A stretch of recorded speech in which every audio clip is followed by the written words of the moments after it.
कांग्रेस के senior leader, पूर्व मंत्री और सांसद आनंद शर्मा ने योगी जी के मॉडल की, यूपी मॉडल की तारीफ की है। जी हां, उन्होंने हर राज्य को यह नसीहत दी है कि उत्तर प्रदेश की योगी सरकार की महिलाओं के लिए, बच्चियों के लिए जो योजना है, इसमें जिस तरह से कई विभागों को मिलाकर एक विभाग बना दिया गया और सिंगल विंडो इनको सुविधा दी गई। एक जगह जाकर महिला कोई कंप्लेंट करेगी, सारे विभाग अपने आप एक्टिव होंगे। उत्तर प्रदेश में आपको बताएं, उन्होंने कहा कि बेहतर तालमेल के कारण लगभग अभी तक 1 लाख महिलाओं को इसका लाभ मिला है। उत्तर प्रदेश में जो ये योजना है, इसका लाभ अगर कहें तो लगभग ये 45% महिला जो हैं, इनको इसका लाभ मिल गया है। जो लड़कियों को छेड़ने की घटनाओं में पकड़े गए या जिन्होंने लड़कियों के साथ बलात्कार किया, इस तरह के जो अपराधी हैं, उनकी फोटो बाकायदा सरेआम पोस्टरों के जरिए, बड़े बड़े चौराहे पर बड़े बड़े पोस्टरों के जरिए लगाई गई। लेकिन अब जिस तरह से विपक्ष के ही नेता हैं और पुराने लीडर हैं कांग्रेस के, आनंद शर्मा, इन्होंने जिस तरह की तारीफ की है, जिस तरह की रिपोर्ट प्रस्तुत की है, जिस तरह की अन्य राज्यों को नसीहत दी है, जिस तरह से कांग्रेस के आला कमान को अपनी रिपोर्ट सौंपी है कि भाई आप जो है योगी जी से सीखो, ये सब चीजें पूरे देश नहीं, पूरी दुनिया देख रही है और ये मान रहे हैं कि 70 साल में जो नहीं हुआ वो इन 7-8 सालों में हुआ है। नमस्कार, मैं हूं पवन त्यागी। कांग्रेस के सीनियर लीडर, पूर्व मंत्री और सांसद आनंद शर्मा ने योगी जी के मॉडल की, यूपी मॉडल की तारीफ की है और यूं तो उन्हों को कांग्रेस ने भेजा था रिपोर्ट लगाने के लिए कि उत्तर प्रदेश में कानून व्यवस्था के ऊपर एक रिपोर्ट लाएं, क्योंकि राहुल गांधी और प्रियंका गांधी हमेशा योगी जी को घेरते हैं। चाहे वो हाथरस कांड हो, चाहे कोई भी कांड हो, उसमें वो मजाक बनाते हैं योगी जी की पुलिस और सिस्टम का। और इसलिए आनंद शर्मा को भेजा था कि उत्तर प्रदेश से आप रिपोर्ट लाइए, कुछ कमी ढूंढ के लाइए योगी जी की। लेकिन हुआ उल्टा कि ये जो आनंद शर्मा है, कांग्रेस के सीनियर लीडर और सांसद, इन्होंने जो रिपोर्ट प्रस्तुत की तो उसमें इन्होंने कहा कि जिस तरह से योगी सरकार ने उत्तर प्रदेश में महिलाओं के लिए, लड़कियों के लिए सुरक्षा व्यवस्था और उनकी उन्नति के लिए जिस तरह के काम किए हैं, ऐसे काम करने की जरूरत पूरे भारत में हर राज्य को है। जी हां, उन्होंने हर राज्य को यह नसीहत दी है कि उत्तर प्रदेश की योगी सरकार की महिलाओं के लिए, बच्चियों के लिए जो योजना है, इसमें जिस तरह से कई विभागों को मिलाकर एक विभाग बना दिया गया और सिंगल विंडो इनको सुविधा दी गई, जिसके कारण सिंगल विंडो सिस्टम में एक जगह जाकर महिला कोई कंप्लेंट करेगी, सारे विभाग अपने आप एक्टिव होंगे। और जिस तरह से कोई महिला अपना कोई रोजगार करना चाहती है, उसको भी 4 विभाग में अलग अलग नहीं जाना, एक एप्लीकेशन देनी है, उसी के अनुसार सारे विभाग अपने आप उसको सुविधा देंगे। और जहां तक कानून व्यवस्था की बात है, तो आनंद शर्मा ने अपनी रिपोर्ट में कहा कि उत्तर प्रदेश में आपको बताएं, उन्होंने कहा कि बेहतर तालमेल के कारण लगभग अभी तक 1 लाख महिलाओं को इसका लाभ मिला है। कि जिस तरह से उत्तर प्रदेश में योगी सरकार ने रोमियो स्क्वाड बनाया है, जिस तरह से वहां सुमंगलम योजना चल रही है, जिसके तहत लगभग 8 करोड़, जी हां, ये बहुत बड़ा आंकड़ा है। उन्होंने कहा कि कन्या सुमंगल योजना के तहत उत्तर प्रदेश की लगभग 8 करोड़ महिलाओं को, बच्चियों को, लड़कियों को सुविधा मिल रही है। उनको स्वरोजगार और आगे बढ़ने की योजना के लिए सरकार की तरफ से मदद की जा रही है, जिनकी संख्या 8 करोड़ के लगभग है। और ये बहुत बड़ा आंकड़ा है, आपको ध्यान रखना चाहिए कि उत्तर प्रदेश में जो ये योजना है, इसका लाभ अगर कहें तो लगभग ये 45% महिला जो हैं, इनको इसका लाभ मिल गया है। इसी तरह आपको बताएं, मिशन शक्ति के तहत लड़कियों को ट्रेनिंग दी जा रही है और हर जिले में बाकायदा इस तरह की टीम गठित की गई है कि जो कॉलेज जाने वाली बच्चियां हैं, उनको बाकायदा इसमें कमांडो की ट्रेनिंग और जूडो कराटो की ट्रेनिंग, आत्मरक्षा की ट्रेनिंग, इसके लिए बाकायदा वो ट्रेनिंग चलाई जा रही है और उसको मिशन शक्ति नाम दिया है। इसी तरह आपको बताएं, एंटी रोमियो स्क्वाड बनाया गया और उस एंटी रोमियो स्क्वाड में महिला पुलिस कर्मियों को रखा गया जो कि हर जिले में कामयाब है और उनकी ड्यूटियां, अब तो कॉलेज बंद है 1 साल से जब से कोविड चल रहा है, वरना वो लड़कियों के कॉलेज और स्कूल के आसपास उनकी ड्यूटी लगाई गई थी, जिसमें सादी वर्दियों में महिला पुलिस कर्मियों को लगाया गया था। तो उसके अलावा ये बाकायदा पिंक सेवा शुरू की गई और वो पिंक चौकी बनाई गई, थाने बनाए गए जिनके जरिए महिला अपनी शिकायत कर सकती है। महिला पुलिसकर्मी, महिला पुलिस इंस्पेक्टर वहाँ मौजूद रहते थे और बाकायदा आज भी वो जो सुविधा है बड़े शहरों में चालू है। इसी तरह ऑपरेशन दुराचारी ये योगी सरकार ने चलाया, जिसके तहत जो लड़कियों को छेड़ने की घटनाओं में पकड़े गए या जिन्होंने लड़कियों के साथ बलात्कार किया, इस तरह के जो अपराधी हैं उनकी फोटो बाकायदा सरेआम पोस्टरों के जरिए बड़े बड़े चौराहे पर बड़े बड़े पोस्टरों के जरिए लगाई गई। जिनको कोर्ट से सजा हुई उनके लिए शेम नेम करने की बात हुई कि भाई उनको शर्म आनी चाहिए और उनका पता लोगों को लगना चाहिए। हालांकि इसको लेकर कोर्ट ने कई बार टिप्पणी की कि आप इस तरह से नहीं कर सकते किसी अपराधी की पहचान उजागर, लेकिन उसके लिए उन्होंने फिर यह करा है कि जिनको अपराध सजा भूल गई कोर्ट से उनके लिए वो पोस्टर लगाए गए और इसका असर यह हुआ कि उन गुंडों की पहचान हुई समाज में और जो सफेद पोश बनकर घूमते थे उनकी उजागर जब चीजें हुई कि भाई ये अपराधी हैं, गुंडे हैं, महिलाओं को छेड़ने की घटना में जेल में गए हैं, रोमियो स्क्वाड ने इनको पकड़ा है, तो समाज में एक बदलाव आया और उनको लगा कि यार बड़ी बेइज्जती हो जाएगी अगर हमने लड़की छेड़ने में पकड़े गए तो। और इसका जो असर पड़ा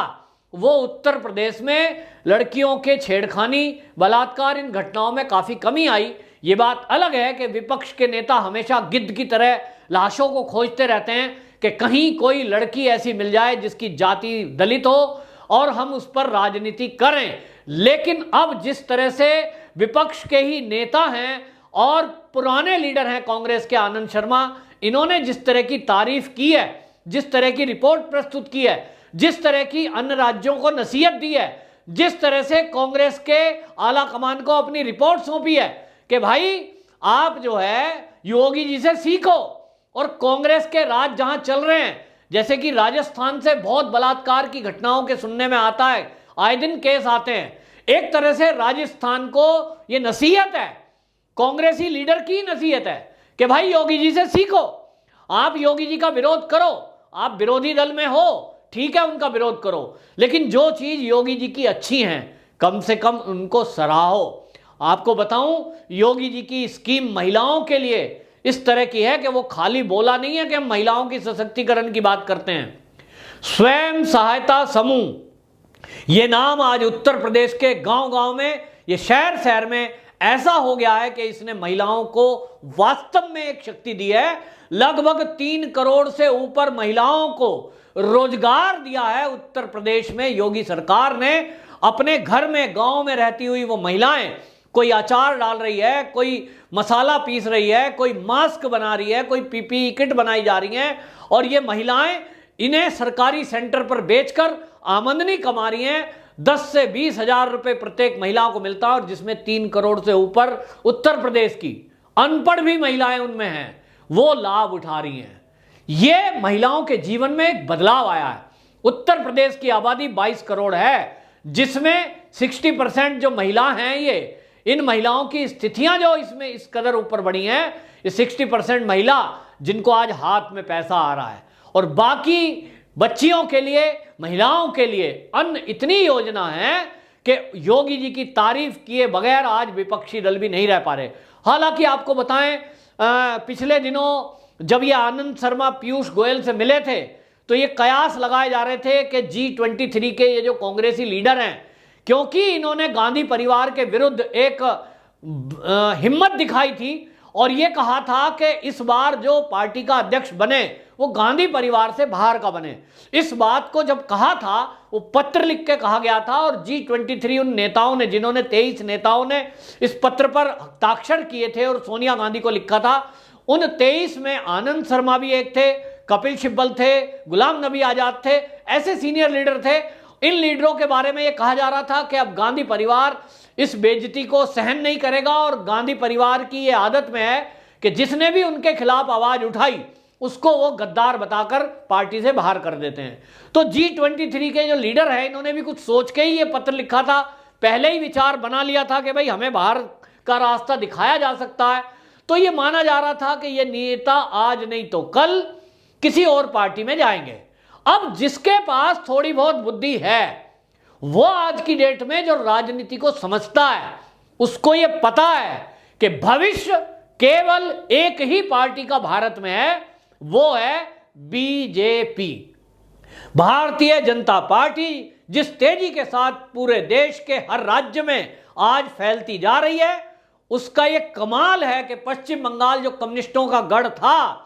भले ही वहां सरकार बनाने में ममता बनर्जी कामयाब हुई, ये बात अलग है कि वहां घपले हुए, घोटाले हुए, डराना धमकाना हुआ, बूथ कैप्चरिंग हुई, सरकार बन गई। लेकिन भारतीय जनता पार्टी ने जिस तरह से वहां बढ़त हासिल की और जिस तरह से सीटें हासिल की, ये वाकई में पूरे देश की राजनीति में एक बदलाव का निशान है कि किस तरह से 3-4 सीट वाली पार्टी 77 सीटें ले आती है, किस तरह से पश्चिम बंगाल को हिला के रख देती है। कम से कम पूरे देश में एक मैसेज तो यह गया था, लोगों को लग रहा था कि बीजेपी की ही सरकार पश्चिम बंगाल में बनेगी। जिस तरह से आसाम में आज काम हो रहे हैं, जिस तरह से अभी त्रिपुरा का चुनाव होने वाला है और वहां भी दोबारा बीजेपी आनी है, जिस तरह से अब महाराष्ट्र में बदलाव होगा, निश्चित रूप से बीजेपी ही वहां परचम लहराएगी। अब आप देखेंगे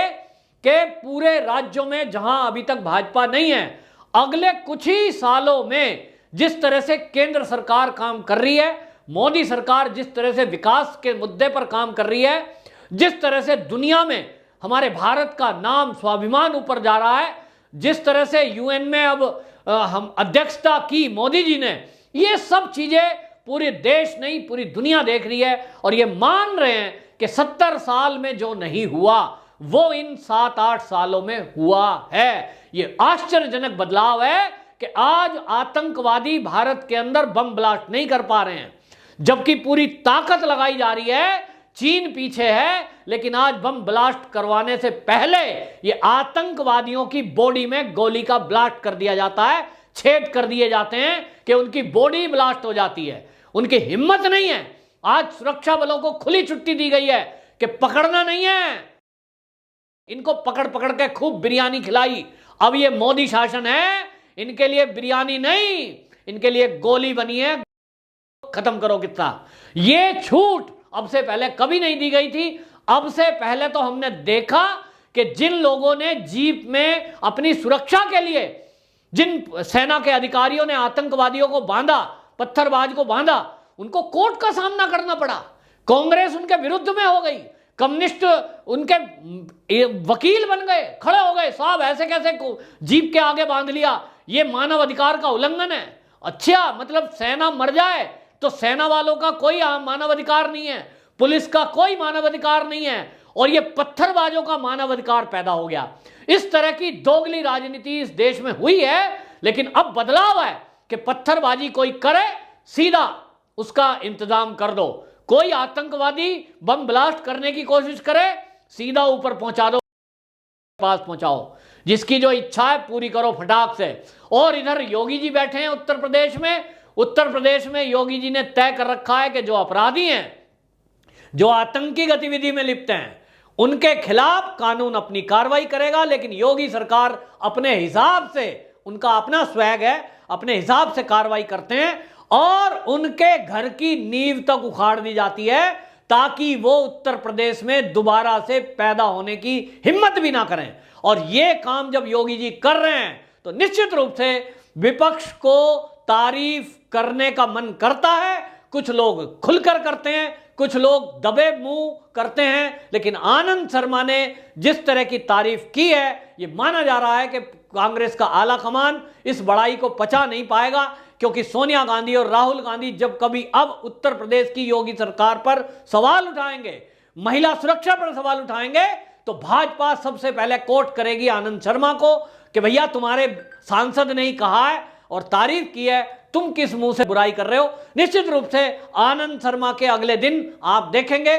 शायद बीजेपी में उनका स्वागत है, ऐसा लोग कह रहे हैं कि लग रहा है कि अब कांग्रेस तो उनको बाहर करके ही दम लेगी और उनके लिए अब बीजेपी के अलावा और कोई रास्ता नहीं बचा है। बहरहाल देखना होगा, राजनीति है, क्या होता है। लेकिन इतना तय है कि आनंद शर्मा ने योगी जी की जो तारीफ की है, योगी जी के सिस्टम की जो तारीफ की है, ये बताता है कि किस तरह से योगी जी देश के विपक्ष में भी लोकप्रिय होते जा रहे हैं और हो गए हैं। वंदे मातरम।